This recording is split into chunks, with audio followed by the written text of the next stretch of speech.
So this lesson on the sociology of crime and deviance is following on from the previous lesson on the police, and today we're looking at the role of the court system.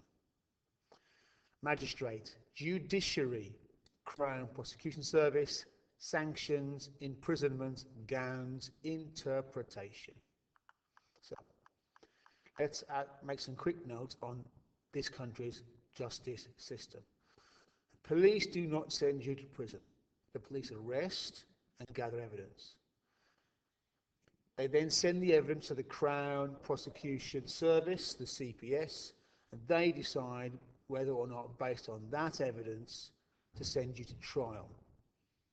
What trial they send you to depends on what you've done. You get sent to the judge system, the court system, which is called the judiciary. And there's two branches. In red here, for minor crimes, there's the magistrates' courts. Magistrates, there's no jury, you sit there, there's a magistrate or three, and if they find you guilty, they can send you to prison for up to a maximum of 6 months and give you a fine of £5,000. For more serious crimes, you go to the Crown Court, where you're probably going to have a jury, and you're going to be represented. The person prosecuting you is a barrister, and so is the person defending you. So that's the system. Police evidence, Crown Prosecution Service decide, then the judiciary step in, the courts. Right, to functionalists, this system's entirely good.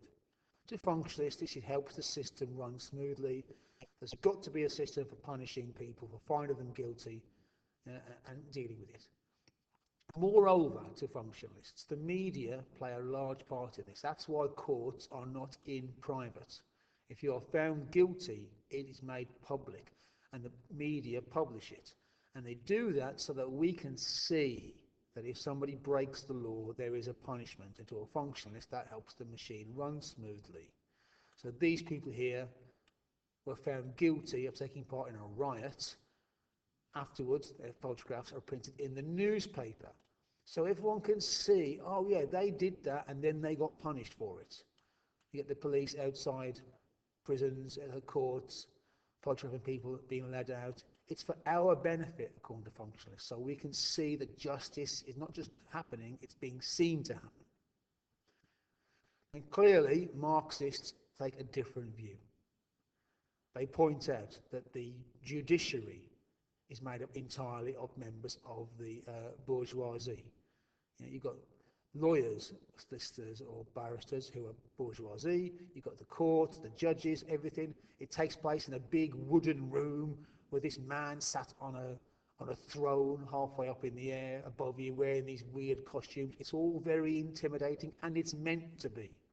It's part of the system for the bourgeoisie to maintain control. They control the courts. Feminists make a similar point, except they point out that the judges are normally men, and the whole legal system is very patriarchal. The laws they enforce favour men, done it before, the manslaughter murder thing, and most judges are men. It's very patriarchal. Similarly, people point out that most judges are white. If you're ethnic a minority, you may have less faith in the courts because you appear to be being judged by an old white man. White, in this case, is the problem. Yeah? The problem is, essentially, put these three things together, and our court system, our judiciary, is not very diverse. So we've got many different types of people in this country, but only really one sort of person who runs the courts. Old, white, rich men.